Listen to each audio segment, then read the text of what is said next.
তো হ্যালো বন্ধুরা, আবারও শিখেছি নতুন একটা ভিডিও নিয়ে। আজকের ভিডিওতে বন্ধুরা আমরা আলোচনা করব যে আপনার অন্নপূর্ণা স্ট্যাটাসে কোন স্ট্যাটাস দেখালে আপনি ক্লেম করবেন এবং কোন স্ট্যাটাস দেখালে আপনি ক্লেমটা করবেন না। এই বিষয়ে কিন্তু আমরা আজকের এই ভিডিওতে আলোচনা করব। তাহলে চলুন বন্ধুরা আজকের ভিডিওটা শুরু করা যাক। আর যদি আমার চ্যানেলে আপনি নতুন হয়ে থাকুন তাহলে বন্ধুরা চ্যানেলটা সাবস্ক্রাইব এবং লাইক করতে ভুলবেন না, যাতে এরকমই ইনফরমেশন ভিডিও কিন্তু সবার প্রথম আপনার কাছে পৌঁছেই। তাহলে চলুন বন্ধুরা আজকের ভিডিওটা শুরু করা যাক। দেখো, সবার প্রথমে শুরু করছি যে কোন স্ট্যাটাস দেখালে আপনি ক্লেম করবেন না। তো দেখো, যদি আপনার স্ট্যাটাসে দেখাচ্ছে অ্যাপ্রুভ, তাহলে কিন্তু আপনি ক্লেম করবেন না। এবার আপনি বলবেন আমাকে যে আমার টাকাই ঢুকিয়ে নিয়ে আমার অ্যাপ্রুভ দেখালো তো কী হলো, আমি তো ক্লেম করব। তো দেখো, আপনি কিন্তু ক্লেম করতে যাবেন না। যদি আপনার অ্যাপ্রুভ দেখাচ্ছে তাহলে কিন্তু আপনি ক্লেমটা একদমই করবেন না। এবার কেন ক্লেম করবেন না, দেখুন এই যে 22 তারিখ যেটা পার হলো না, এই 22 তারিখেও কিন্তু অন্নপূর্ণা ভাণ্ডার টাকা ছাড়া হয়েছে। সেটাও যদি আপনার ঢুকে গেছে, আপনি হয়তো একবার অ্যাকাউন্টে চেক করে দেখবেন, ঠিক আছে। যদি আপনারটা অ্যাপ্রুভ হয়ে আছে আর এই যে 22 তারিখে যে পেমেন্ট ছাড়লো, যদি আপনার ঢুকে গেছে তাহলে কিন্তু চেকটা করে দেখবেন, ঠিক আছে। আর তাও যদি না ঢুকে থাকে তাহলে কিন্তু আপনি হয়তো পরের মাসে পাবেন, যদি এই মাসে আপনি না পেয়ে থাকেন। কিন্তু তাও আপনি অ্যাপ্রুভ যদি আপনার স্ট্যাটাসটা দেখায় তাহলে কিন্তু আপনি ক্লেমটা করতে যাবেন না, ঠিক আছে। এবারে আরেকটা আপনাকে আমি স্ট্যাটাস বলি যে আরেকটা স্ট্যাটাস দেখালে আপনি ক্লেম করবেন না। দেখুন, যদি আপনার আন্ডার প্রসেসে লেখা আছে তাহলেও কিন্তু আপনি ক্লেম করবেন না। এবারে কেন ক্লেম করবেন না, দেখুন আপনাকে আমি বুঝিয়ে দিই।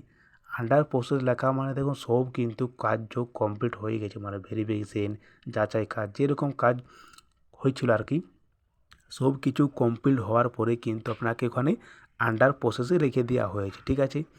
এইবারে দেখুন, আপনাকে আমি ভালো করে বুঝিয়ে দিচ্ছি। এই যে অ্যাপ্রুভ আর আন্ডার প্রসেস, এই দুটো হচ্ছে, এই দুটো যদি থাকে তাহলে আপনি ক্লেম করবেন না। এবারে কেন ক্লেম করবেন না, দেখুন ধরুন অ্যাপ্রুভটা হলো ফার্স্ট ধাপ, ঠিক আছে, আর আন্ডার প্রসেসটা হলো সেকেন্ড ধাপ, ঠিক আছে। এবারে যে অ্যাপ্রুভ হয়েছে আর এই যে আন্ডার প্রসেস আছে, আন্ডার প্রসেস হলে অ্যাপ্রুভ গেলেই হলো, ঠিক আছে।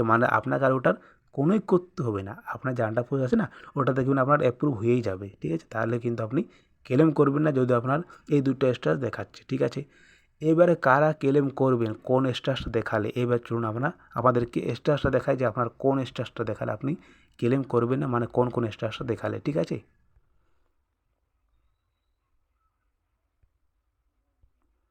এইবার দেখুন, যদি আপনার স্ট্যাটাসে লেখা আছে ফর ফার্দার ভেরিফিকেশন আর নিচে লেখা রইবে আন্ডার ইনকোয়ারি ASDD, এরকম লেখাটা আপনার ধরুন আছে, তাহলে কিন্তু আপনি ক্লেম করতে পারবেন। এবারে আপনি ধরো কেন ক্লেম করবেন, দেখুন আপনার ধরো ওখানে রিজনও লিখে দিয়ে হয়েছে যে আপনার হয়তো 3টা রুম, অথচ আপনার আছে 2টা রুম, অথচ আপনাকে ওখানে লিখে দিয়েছে রিজনটা 3টা রুম, ঠিক আছে। এবারে আপনি বলবেন যে আমার 2টা রুম আছে অথচ 3টা রুম এখানে কী করে হলো। তো দেখো, আপনি হয়তো যখন অন্নপূর্ণা ভাণ্ডারটা অ্যাপ্লাই করেছিলেন তখন হয়তো 3টা রুমের কাছে ইয়েস করে ফেলেছেন, এই কারণে কিন্তু আপনার এখানে রিজনটা লেখা এসে গেছে যে আপনি 3টা রুম, ঠিক আছে। তাহলে কিন্তু আপনি ক্লেম করতে পারবেন।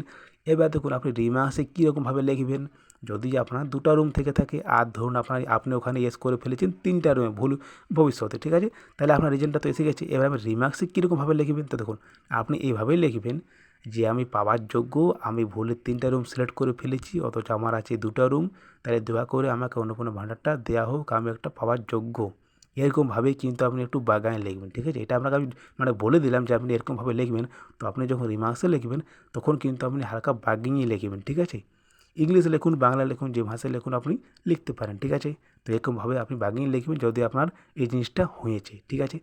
এবার কোন স্টার দেখলে আপনি আবার ক্লেম করবেন, দেখুন আপনার যদি লেখা আছে ফর ফার্দার ভেরিফিকেশন আর নিচে লেখা রইবে গভর্নমেন্ট এমপ্লয়, ঠিক আছে। কারো কারো এটা এসে গেছে, ঠিক আছে, কারো কারো অনেকেরই এসে গেছে। তাহলে এটা যদি আপনার এসে গেছে গভর্নমেন্ট এমপ্লয়, অথচ আপনি চাকরি করেননি, ধরুন আপনি সরকারি চাকরি করেননি, তাও আমার ওটা এসে গেছে, ঠিক আছে, গভর্নমেন্ট এমপ্লয় লেখাটা, তাহলেও আপনি ক্লেম করতে পারবেন। এবার কীরকমভাবে ক্লেম করবেন, আপনি সরকারি চাকরি করেননি তাহলে সেরকমভাবে কিন্তু আপনি ওখানে রিমার্কসে লিখবেন যে আমি সরকারি চাকরি করেন করি নাই, বা আমারটা এরকম কেন এলো, দয়া করে আমার অন্নপূর্ণা ভাণ্ডারটা দেওয়া হোক, এটা কিন্তু আপনি বাগিয়ে লিখবেন, ঠিক আছে। যদি আপনি সরকারি চাকরি না করে থাকেন আর ধরুন আপনি চাকরি করেন অথচ পার্মানেন্টলি লয়, এরকম কোনো কাজ, ঠিক আছে, আপনি ধরুন এমনি কোনো কাজ করেন পার্মানেন্টলি লয়, ঠিক আছে, তাহলেও কিন্তু আপনি ক্লেমটা করতে পারবেন। আর যে রিজনটা দেখাবে সেরকমভাবে কিন্তু আপনি ওখানে রিমার্কসে লিখবেন, ঠিক আছে।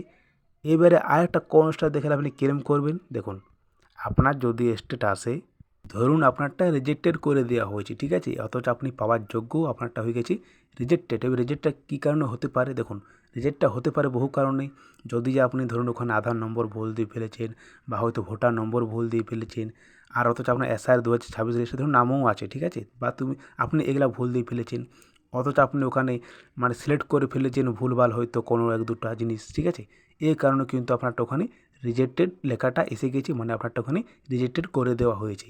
তাহলে কিন্তু আপনি ক্লেম করবেন। এবার যেরকম আপনার মানে জিনিসটা ভুল ওখানে আপনি দিয়ে ফেলেছেন, হয়তো আপনি ধরুন আধার নম্বর বা ভোটার নম্বর ভুল দিয়ে ফেলেছেন, ঠিক আছে, তাহলে আপনি সেরকমভাবে কিন্তু রিমার্কসে লিখবেন যে আমি একটা পাওয়ার যোগ্য অন্নপূর্ণা ভাণ্ডার, আমি এই আধার নম্বর বা এই ভোটার নম্বর ভুল দিয়ে ফেলেছি, তাহলে আমার অন্নপূর্ণা ভাণ্ডারটা দেওয়া হোক অতি অবশ্যই।